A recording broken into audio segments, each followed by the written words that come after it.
नमस्कार, मैं अंजलि मिश्रा। स्वागत है आपका हमारे चैनल में। आपको बता दें, इस वक्त की बड़ी खबर सामने आ रही है। ईडी द्वारा शिवसेना का नेता संजय राउत पर बड़ी कार्रवाई देखने के लिए मिली है। जी हां, बिल्कुल सही सुना आपने। इस वक्त की बड़ी खबर है। ईडी जो है काफी ज्यादा इस वक्त महाराष्ट्र में सक्रिय नजर आ रही है, खासकर केंद्रीय एजेंसी। और ऐसे में शिवसेना के नेता संजय राउत पर कार्रवाई करते हुए ईडी ने उनके कई सारे फ्लैट्स को जब्त कर लिया है। और ये पूरा जो मामला है, जिस मामले को लेकर जब्त किया गया है, वो 1034 करोड़ के भू घोटाले यानी भूमि घोटाले मामले को लेकर किया गया। ईडी द्वारा जो है सख्त कार्रवाई की गई है, एक बड़ा स्टेप लिया गया है। और शिवसेना संजय राउत की मुश्किलें अब बढ़ती नजर आ रही है। केंद्रीय एजेंसियों पर लगातार सवाल खड़े करने वाले, बीजेपी के साथ इनके कनेक्शन बताने वाले, साठगांठ कहने वाले संजय राउत अब खुद भी जो है इस पूरे मसले में फंसते नजर आ रहे हैं। और ईडी ने उनकी कई सारी प्रॉपर्टीज को जब्त कर लिया है। और ये सभी जो जब्ती की गई है वो 1034 करोड़ के भूमि घोटाले मामले में की गई है। आखिर ये पूरा मामला क्या है, कौन कौन से प्रॉपर्टीज जो है संजय राउत के, उसे ईडी द्वारा जो है जब्त किया गया है, आइए इसके बारे में जरा हम विस्तार से जान लेते हैं। आपको बता दें कि ईडी ने आज शिवसेना सांसद संजय राउत पर बड़ी कार्रवाई करते हुए उनके कई फ्लैट को जब्त कर लिए हैं। ईडी ने कहा कि उसने 1034 करोड़ रुपए के पात्रा चौल भूमि घोटाले मामले में शिवसेना नेता संजय राउत की संपत्ति जब्त की है। ईडी ने 1034 करोड़ रुपए के पात्रा चौल भूमि घोटाले मामले में शिवसेना संजय राउत के अलीबाग प्लॉट और दादर और मुंबई में एक एक फ्लैट जो है जब्त किए है। कुल मिला के अभी जो जब्त की अपडेट आ रही है, तकरीबन 8 फ्लैट जब्त करने की बात कही जा रही है। बता दें कि कुछ समय पहले ही शिवसेना संजय राउत ने उपराष्ट्रपति वेंकैया नायडू को एक पत्र लिखा था, जिसमें दावा किया गया था कि 1034 करोड़ रुपए के पात्रा चौल भूमि घोटाला मामले की जांच कर रहे ईडी उनके और उनके रिश्तेदारों, दोस्तों और परिचितों के खिलाफ अपनी शक्तियों का दुरुपयोग कर रहे हैं। संजय राउत ने आरोप लगाया था कि केंद्रीय एजेंसियों का इस्तेमाल लोकतांत्रिक तरीके से चुने गई सरकारों को गिराने के लिए तिरछी जो है मंशा से की जा रही है। तो साफ तौर पर यहाँ पर जो है संजय राउत पे बड़ी कार्रवाई देखने के लिए मिली है और कई सारी प्रॉपर्टीज अटैच कर दी गई है। पात्रा चौल भूमि घोटाले मामले में ईडी ने जो है ये बड़ी कार्रवाई की है और उनकी संपत्तियों को जब्त कर दिया है। इस कार्रवाई के तहत जांच एजेंसी ने राउत के अलीबाग प्लॉट और दादर में जो है फ्लैट्स है उसका जो है जब्तीकरण किया है। तो एक तरफ बड़ी कार्रवाई बड़ी ज्यादा सक्रिय जो है देखने के लिए मिली थी ईडी, क्योंकि ईडी लगातार जो है इस तरीके से जो है काफी ज्यादा एक्टिव नजर आ रही थी महाराष्ट्र में। चाहे ईडी हो, इनकम टैक्स डिपार्टमेंट हो, सीबीआई हो, एक के बाद एक बड़े छापे पड़ रहे थे। और ऐसे में एक बार फिर से आप देख सकते हैं कि जो है इस पूरे मामले में बड़ा कार्रवाई की गई है। बता दें कि जांच एजेंसी को पता चला कि प्रवीण राउत की पत्नी माधुरी ने भी 2010 में शिवसेना सांसद संजय राउत की पत्नी वर्षा को 55 लाख रुपए का ब्याज मुक्त कर्ज दिया था, जिसका इस्तेमाल मुंबई के दादर में एक फ्लैट खरीदने के लिए किया गया। और ईडी ने रुपयों के सूत्रों की जांच कर रही है। वहीं आपको बताएं कि ईडी ने इसी मामले में मेसर्स गुरु आशीष कंस्ट्रक्शन प्राइवेट लिमिटेड के पूर्व निदेशक प्रवीण राउत और अन्य के खिलाफ आरोप पत्र भी दायर किया था। तो आखिर ये जो कार्रवाई की जा रही है, इसके पीछे जो लैंड का मामला बताया जा रहा है कि इस भूमि पात्रा चौल से जुड़ा हुआ मामला है, आखिर ये मामला भी क्या है, इसके बारे में आइए हम आपको जरा संक्षेप में बता देते हैं कि आखिर जिस भूमि घोटाले का मामले के लेकर ईडी ने बड़ी कार्रवाई की, आखिर में वो भूमि घोटाला मामला है क्या।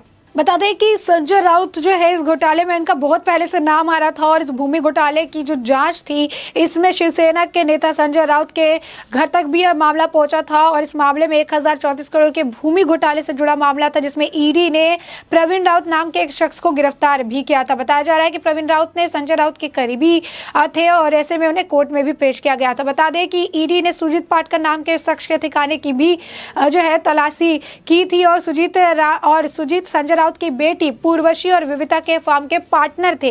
तो ऐसे में उनकी फैमिली का भी काफी ज्यादा इस पूरे मामले में कनेक्शन निकलकर सामने आया था। और साथ ही आपको बता दें कि प्रवीण राउत की पत्नी के खाते में संजय राउत की पत्नी के अकाउंट से पैसे ट्रांसफर किए गए थे। और ये कनेक्शन जुटाकर जो है ईडी ने मामले की जांच की जो है शुरुआत की थी। और ये पूरा मामला क्या है, दरअसल ये आरोप था कि housing development and infrastructure limited की एक उप कंपनी गुरु आशीष कंस्ट्रक्शन ने अधिकारियों के साथ मिल मिली भगत करके जमीन के फ्लोर स्पेस इंडेक्स के फेरबदल कर दिया और साथ ही इस कंपनी को सिद्धार्थनगर इकट्ठा के एक चौल को विकसित करने का काम सौंपा गया था।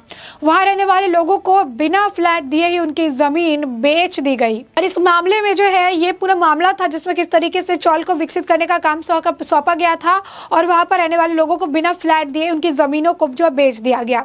और इस मामले पर ईडी ने जो है प्रवीण राउत की 72 करोड़ की संपत्ति को पहले ही जब्त किया था और अब संजय राउत की कई सारी जो संपत्तियां है उसे जब्त कर दिया गया है। तो साफ तौर पर यह बड़ा एक्शन जो है ईडी के द्वारा देखने के बता दें कि कुछ सालों पहले जो है गुरु आशीष कंस्ट्रक्शन के गोरेगांव पश्चिम के सिद्धार्थनगर इलाके के चौल को पूर्ण विकास का काम करने के लिए दिया गया था। वहां रह रहे लोगों को जमीन के बदले फ्लैट दिए जाने का वादा किया गया था, लेकिन कुछ वक्त के बाद वहां रहने वाले को फ्लैट दिए बिना 1000 करोड़ की जमीन का घोटाला कर बेच दिया गया। जिसके बाद आपको बता दें कि इसमें काफी जो है नाम निकलकर सामने आए थे और इस मामले को कैसे भी करके रफा दफा करने की कोशिश की थी। हाउसिंग डेवलपमेंट और इंफ्रास्ट्रक्चर लिमिटेड की सब कंपनी जो थी वो गुरु आशीष कंस्ट्रक्शन जो है उसके अधिकारी मिलीभगत करके जमीन के फ्लोर इंडेक्स को जो है हेराफेरी उन्होंने की थी और साथ ही यह कंपनी प्रवीण राउत चलाते थे जिनके अकाउंट में जिनकी पत्नी के अकाउंट में संजय राउत की पत्नी द्वारा कई सारे ट्रांजैक्शन किए थे, कई सारे ट्रांजैक्शन देखने के लिए मिले थे। और ऐसे में आपको बता दें कि ये मामला जो है काफी स्तर से गरमाया हुआ नजर आया था क्योंकि इस मामले को लेकर एक के बाद एक जांच की जा रही थी। 1034 करोड़ के जमीन घोटाले में शिवसेना के जो शिवसेना एमपी संजय राउत उनकी बेटियों को भी ईडी जो है रडार पर रख रही थी। शराब कंपनी में बिजनेस पार्टनर के घर पर भी जो है छापेमारी की गई थी। कई सारे और रिश्तेदारों को भी इस मामले में लिया जा रहा था, जिसके बाद संजय राउत लगातार जो है हमलावर नजर आए थे। संजय राउत जो है इस पूरे मामले को लेकर लगातार जो अपनी तरफ से टिप्पणी करते नजर आए थे। उन्होंने केंद्र सरकार पर उनके ऊपर झूठे तरीके से जो है कार्रवाई करने का भी आरोप लगाया था। उन्होंने कहा था कि किस तरीके से जो केंद्र की बीजेपी की सरकार है वो जो केंद्रीय एजेंसी है उनका इस्तेमाल अपने पर्सनल गेन के लिए कर रही है। सरकार जो है इस तरीके से उन्होंने एक पत्र भी लिखा था। अब साफ तौर पर ये जो मुश्किलें हैं संजय राउत की ये बढ़ने वाली है क्योंकि ईडी की तरफ से उनके ऊपर बड़ा एक्शन देखने के लिए मिला। और सिर्फ संजय राउत ही नहीं, संजय राउत की पत्नी की भी करोड़ों की संपत्ति जो है ईडी द्वारा जो है अटैच कर दी गई। तो साफ तौर पर ईडी ने बड़ा एक्शन देखने के लिए मिला है और ईडी ने इस पूरे मामले में आपको बता दें कि अलग अलग जगहों में जो है एक्शन था। और बता दें ईडी ने इस पूरे मामले में वही 2 करोड़ की प्रॉपर्टी संजय राउत की पत्नी की है, तो ईडी ने 1034 करोड़ रुपए के पात्राचाल भूमि घोटाले मामले में शिवसेना नेता संजय राउत की पत्नी की संपत्ति भी जब्त कर ली। बताया गया इसमें अलीबाग स्थित फ्लैट और दादर स्थित फ्लैट का जो संपत्ति है वो शामिल है। और इस मामले में संजय राउत के दोस्त प्रवीण राउत की गिरफ्तारी भी हुई थी और ईडी ने इस केस में पिछले हफ्ते चार्जशीट दाखिल की थी। जांच में ईडी ने पाया था कि प्रॉपर्टी की खरीद में अपराध का रास्ता अपनाया गया, ट्रांजैक्शन हुए थे और ट्रांजैक्शन को लेकर जांच पड़ताल की जा रही थी और जांच पड़ताल में ये निकलकर सामने आया कि ट्रांजैक्शन में कोई ना कोई तो घोटाला है। इसे लेकर सवाल पूछे गए थे, सवालों का जवाब फिर नहीं मिल पाया था और ईडी लगातार मामले की जांच कर रही थी और अब ईडी की तरफ से इस पर कार्रवाई देखने के लिए मिली है। किस तरीके से ईडी ने कई सारी जो प्रॉपर्टीज है संजय राउत शिवसेना के सांसद है उनके अटैच कर ली है और अब ऐसे में ईडी आगे की जो जांच है आगे की कार्रवाई करती नजर आ रही है। तो ऐसे में आपने ये पूरा मामला बड़े ही विस्तार से जान लिया है कि ये पूरा मामला क्या है, किस तरीके से ईडी की कार्रवाई हुई है, कौन से मामले को लेकर कार्रवाई की गई है और इस पर अब संजय राउत की भी प्रतिक्रिया क्या कुछ आएगी, इससे भी हम आपको अपडेटेड रखेंगे। तब तक के लिए इस पूरे मुद्दे पर आपकी जो राय हो हमें कमेंट सेक्शन में कमेंट करके जरूर बताएं।